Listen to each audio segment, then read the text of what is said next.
Hello everybody, Dominomial here, and welcome back to another episode of CrossCode. Wow, this game is lagging a little bit more than usual today.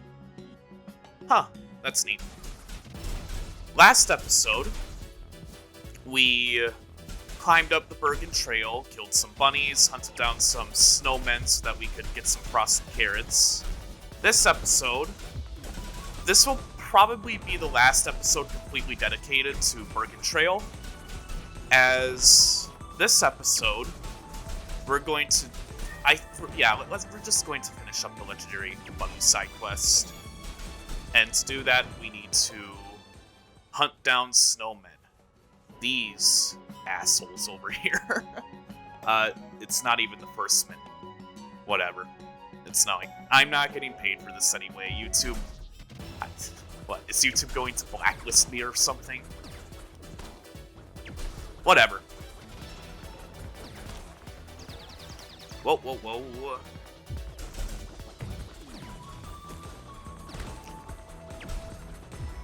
Okay.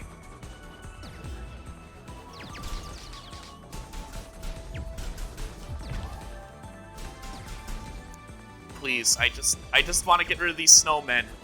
They are so tanky when it comes to health.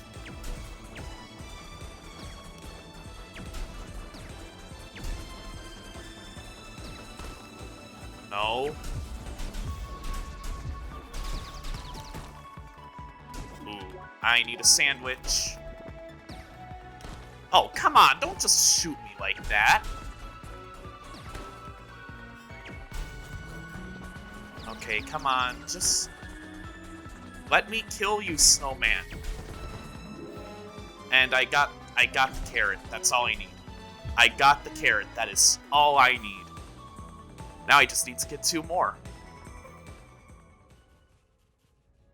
Wow. Why do I keep almost dying to these snowmen? They are annoying. Isn't there like some other quests I can do? I could do this quest. I don't really want to.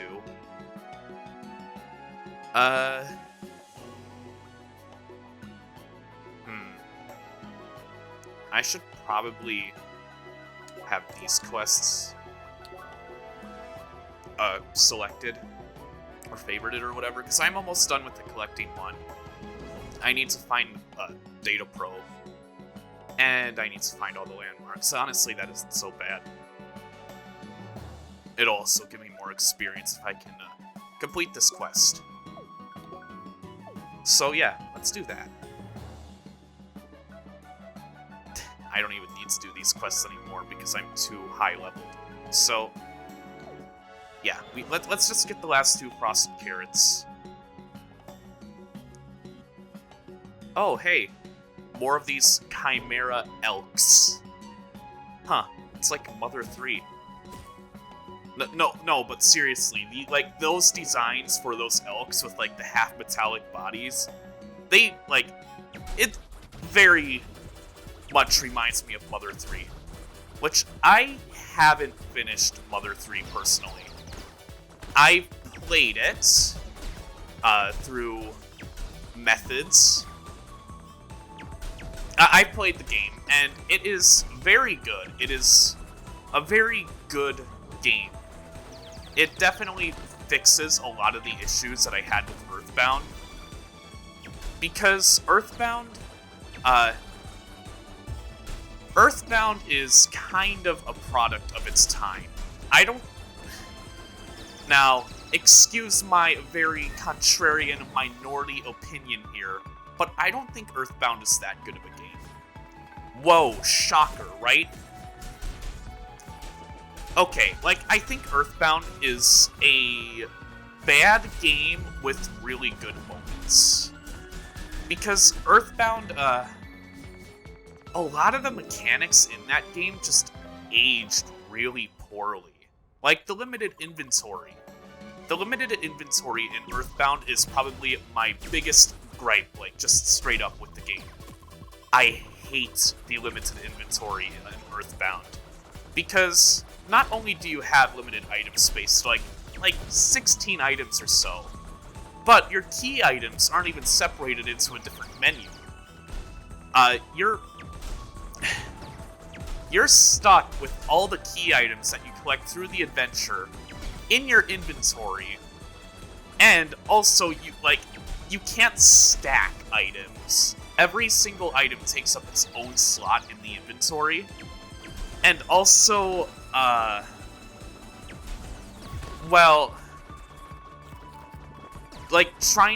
you can, of course, hold items. Like, you can hold key items in, the Escargot Express, thing, or whatever. The whole, hold items, thing. There is a way to hold items, but you can only put in 4 items at a time. And, well, I don't know, it's just a hassle. Like, why can't I just put all my items in that I don't want at a time, and then just let the game, come back whenever I need some items, and just, take however many out as I want. Well, you can take however many out as you want, but, you can only put so many in at a time. You have to pay each time and then watch a stupid cutscene of the guy waddling up to you and being like, Escargot Express! Ugh. And, I don't know. There are also, smaller game mechanics that I really don't like in that game. The battle system, it's just bad. It's just not good. The rolling health meter, I hate it. Some people praise the rolling health meter for, adding a dynamic touch to the battle system. I just think it's an excuse for the developers to put in insta-kill attacks and then just say, oh, you should have reacted fast enough, so that's why you died. No, that's stupid. I hate it. What's the point of having trees in the second area of the game explode on me, do 300 damage, which is more than what I have at that point in the game, or than anybody would have at that point in the game, and then say, oh, but you shouldn't have died because you should have reacted and killed the tree fast enough. What kind of bullshit is that for an RPG?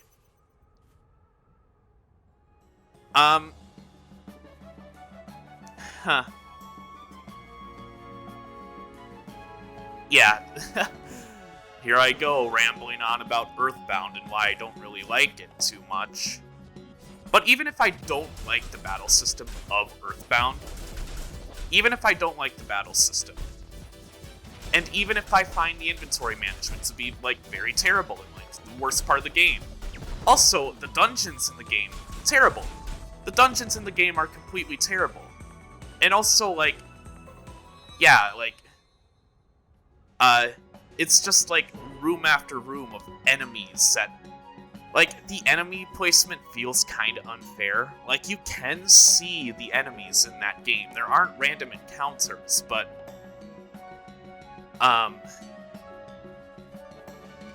there might as well be. There aren't random encounters, but all the enemies on screen, once you get into combat, all of them can just, come at you and, try and, bum rush you and kill you. Which,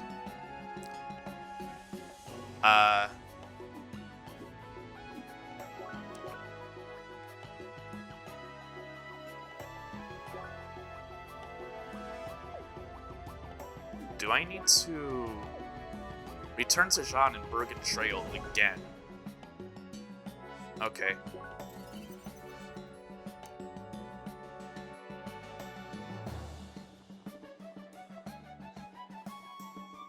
Okay, there she is. There she is. What are my stats at? They're only okay.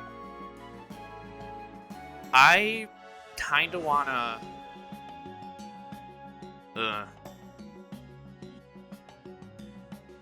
I kinda wanna increase my focus a bit, because I realize that the chill status effect is kind of annoying me a little bit.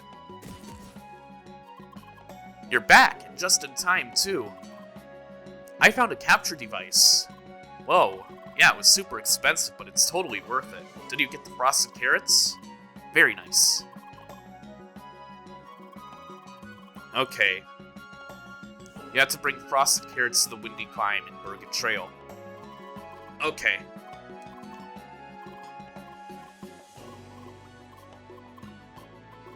Yeah, I don't really care. So, Windy Climb is this way. And to get there, we need to approach it from the bottom, I believe. Yeah. Wow. That elk is just hiding there. So yeah, I don't really like Earthbound. Just because, like, okay. Some of you might raise up the argument, before I change topics, some of you might raise up the argument, well, Earthbound isn't necessarily meant to be fun as an RPG, but more so a parody on RPGs as a whole. Because at the time, RPGs were really filled with, like, the fantasy setting, with, like, ooh, the legendary hero, and, like, gotta find crystals or whatever, like Final Fantasy or Dragon Quest or whatever. Like, every RPG was doing that trope, and... Wow, talking about tropes again.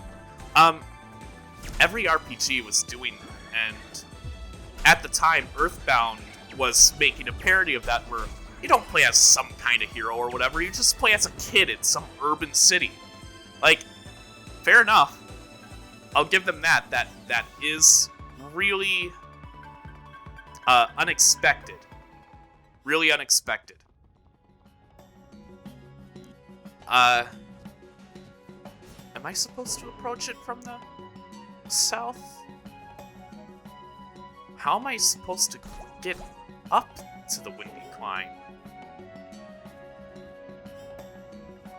I don't even know. There has to be a way up there. I mean, there's definitely a way up there. There's definitely a way up there.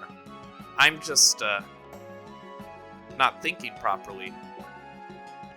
Whatever. I want to find the last landmark before I go back down and do whatever. Because once I find the last landmark, then I can fast travel more conveniently. There's points to the west of here, or like an area west of here that... Oh, wow, so many bunnies. Or I think they're called frobbits because they hop like frogs, but they're also bunnies.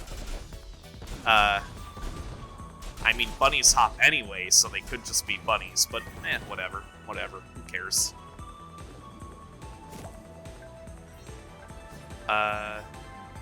Guess I can't go that way.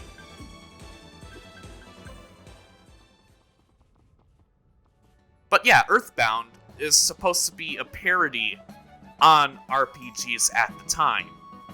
And at the time, the game was trying to make like a statement like, oh, this is what you like in an RPG, right? Inventory space, that's limited, which some RPGs did do back then, and some RPGs still do that. But like, Earthbound just intentionally made the problem 10 times worse than it actually is in RPGs. And they also, well, the setting is one thing, and like, the story is very weird and surreal. It's not like save the world. Well, it is kind of like a save the world kind of thing, but not really. I don't know. It is, but it isn't. What else do I need to do? Find all the landmarks. I need to get the probe. And... yeah. I need to go to Windy Trail. There is a fast travel point here. And then to get across, you need to do that. That's a timed puzzle. And then you can get this box over here. A golden triangle. I wonder what that is. I wonder what that's a reference to, if it's a reference to anything. Yeah, you can't do anything here, but it's still nice to put a marker here or something, just to say, oh yeah, there is a thing here that you can get to later. I wonder if we're going to get the ability to melt ice sometime soon.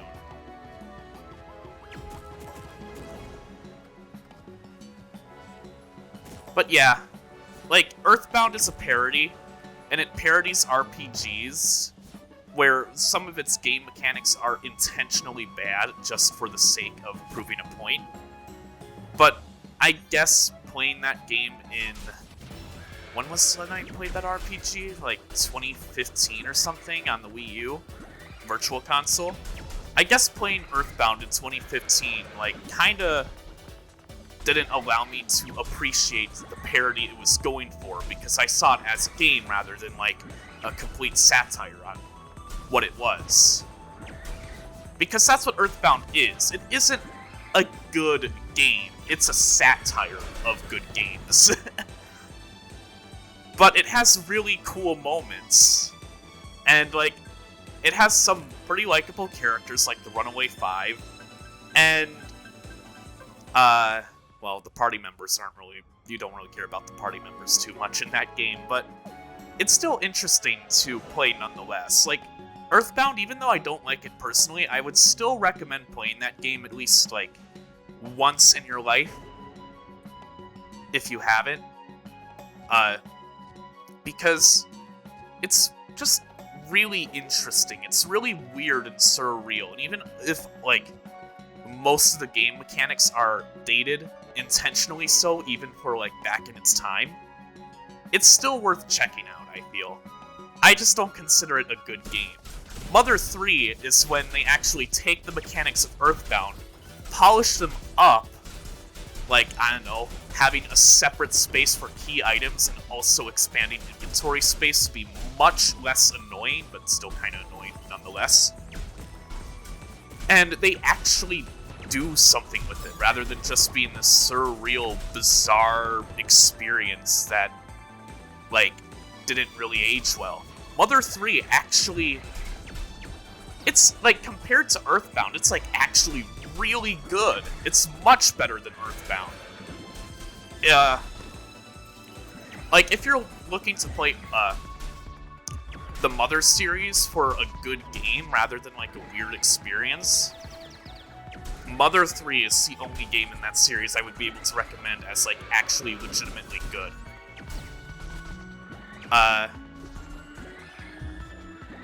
Yeah.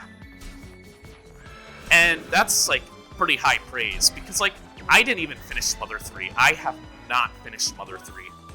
Mother 3, I just started playing, and then I got to... I got to one specific boss. I got to the fucking, like, Stone Trio boss or whatever.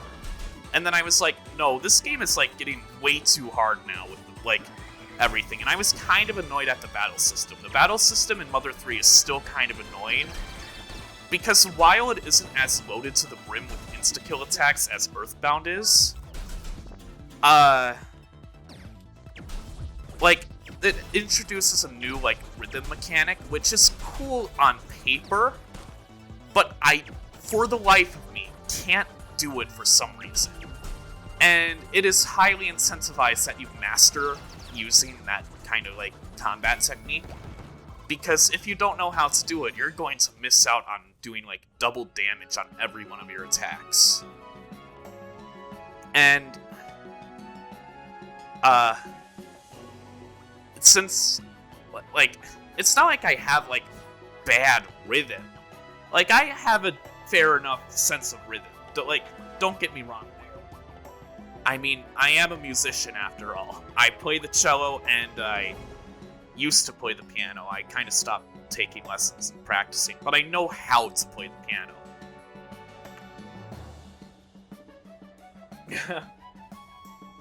I also had to, dance to jazz during a musical once, and, trust me, dancing to jazz is very difficult. It makes you question whether you actually have a sense of rhythm. And also, it's very, it's a big toll on exercise. It takes a toll on you if you don't exercise a lot like I do. I don't exercise whatsoever. Because I have mild asthma, and, yeah, asthma kind of sucks. It's not a big deal, like in, some cases. It's just mild, like, I can still, oh, maybe I shouldn't have answered. Ah, we made it, La Bergen. Ah. After that long time, I sure wouldn't mind a break in one of those cozy houses. The next dungeon should be close by. I hope they let you enter without a huge explosive exposition. Yeah, we're not going to do that today. We're still going to go back to Bergen Trail because we wanna find that legendary Frobit.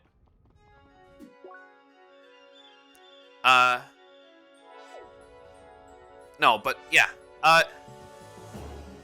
Mother 3 is actually a good game because it has a good story. It has a really good story for what you wouldn't expect to have a good story otherwise.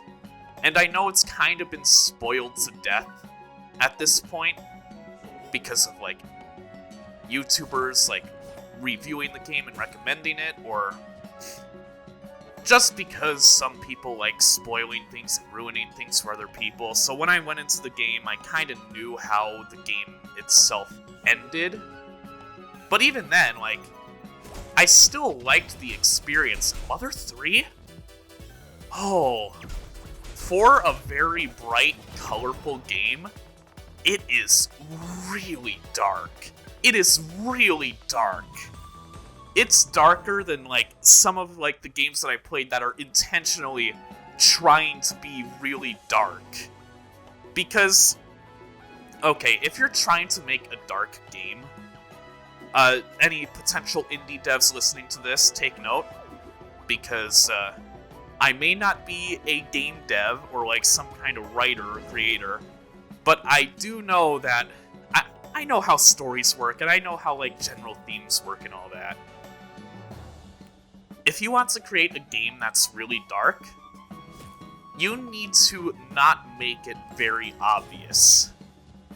You need to make sure that it isn't very obvious that it's dark right away. Like, you need to be able to create a world that seems dark, or that seems really bright and cheerful, but then once you, like, look into it a bit more, it's actually really creepy and dark, and wow. Count how many times I say dark.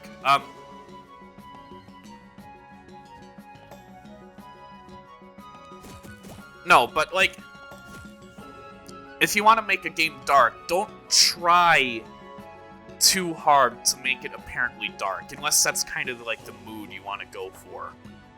Like, if that's the mood you want to go for, and you want to make a game genuinely dark from the get-go, and you don't want to hide it, that's fine. Like, that works perfectly fine. A dark game is still dark. But if you want to, like, unsettle the players, then you have, like, the less dark you make it look, but the more creepy it comes across, even if you add only, like, dark undertones or dark implications to the story or the lore. For example, the Kirby series. The Kirby series, it is very bright and cheerful and colorful, and you're playing as the pink puffball of mass destruction, Kirby. I mean, honestly, how dark could it be? Well, besides the fact that you're swallowing up enemies whole, and they are probably dead or in purgatory forever. But, like, what could be so dark about that? Well, in the more recent Kirby games, and even in the older ones, there are some really dark implications as to, like, the Kirby and, everything else about the series. Or, like, the bosses. Because,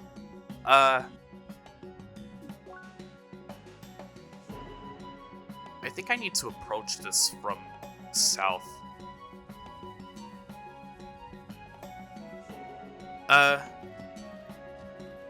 Wait, where am I? So I need to go southeast and then north.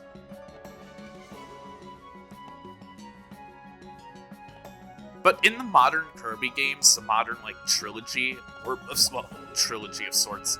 No, it's like 4 games now that's in the modern set of games. Because Star Allies is also included in that, even though I don't think Star Allies is a particularly good game.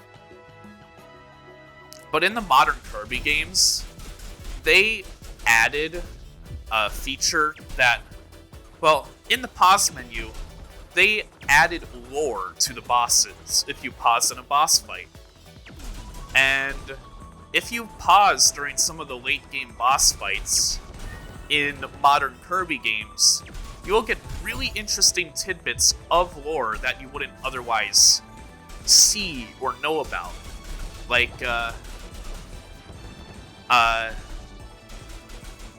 I don't know, like, the final boss of, not like the final boss, but like the final bad guy before the final true boss of Kirby Planet Robobot. Like, he tried, his daughter died, essentially. And he tried to, clone her by, using a, thingy, an invention, I guess. Or, like, I think his daughter died. Like, yeah, I'm pretty sure his daughter died, and then he cloned her, and then made the clone of his daughter his secretary, who you also fight in the game, as one of the boss fights. And then, yeah, maybe that's not quite right, but still, it has very dark implications if you look into it. And then, like, Star Allies, even though that game, the game itself is kind of bad, because the multiplayer is not as fun as you'd hope, because it's, like, just way too chaotic. And, like, the levels, like, they account for multiplayer, but the game... like, the game design accounts for multiplayer, but doesn't provide anything interesting as a drawback for, like, the level design.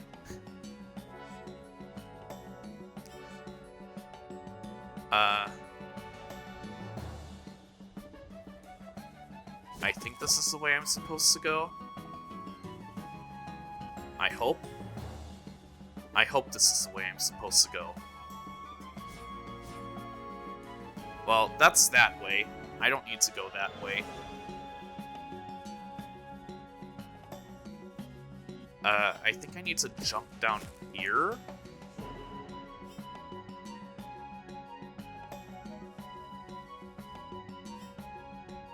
Where do I need to go? Do I need to jump here? That's that way. Jump here, maybe? No, that's not where I need to go. Where do I go? How do I get up there? Oh. So this is the problem with my depth perception in this game. You see this background. You see all these rocks. This background. The fact that there's so many rocks, that there's just this giant, like, stalagmite of rocks forming this cliff. It makes it look like that platform is higher than it actually is. Don't you guys agree?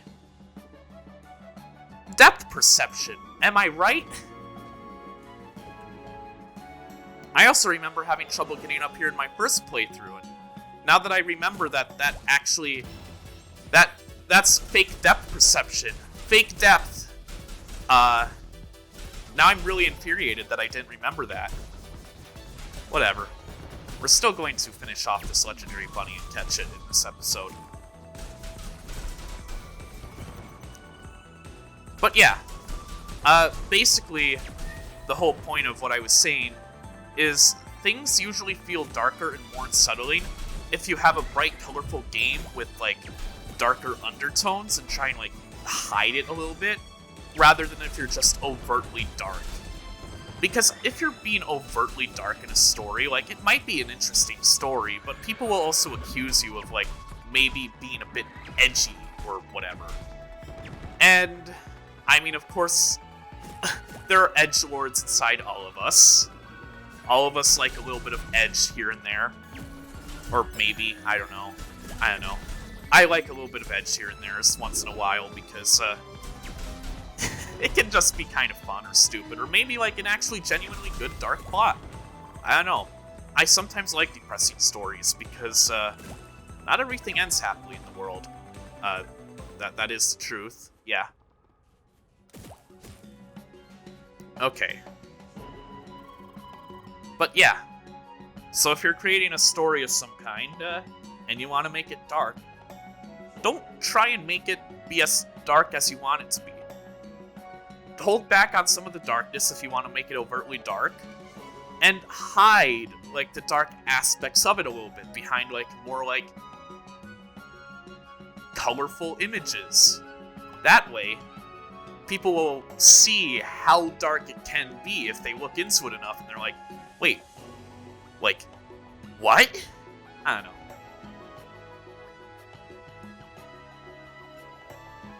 Don't take my writing advice for granted. I only got a 19 on the ACT for English.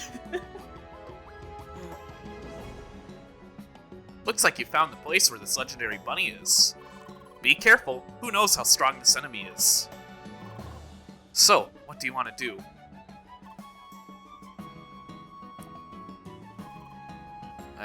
Okay. Now's your chance, Leia. Let's kill the bunny. It's just...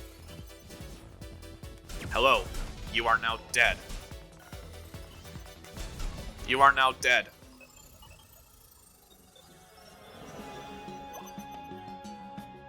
This was just a normal young Frobbit. You did notice that there was a path here. If you go stand on the sledge, you can jump up here. This is kind of like a secret area of sorts. And we can't do anything here because we don't have the ability to melt ice yet. But this is still a neat location to stamp.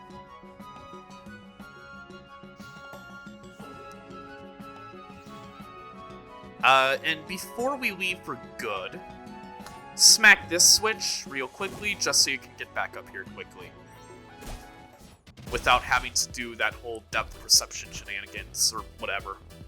Depth perception. I hate that. No, I don't want to fight you, snowmen. Just let me let me leave. So we're level 17, okay. Do I have any, like, good equipment? No. I don't have any good equipment whatsoever. I don't really need the assault vest, no. But I can go back to... No, I want to go to here.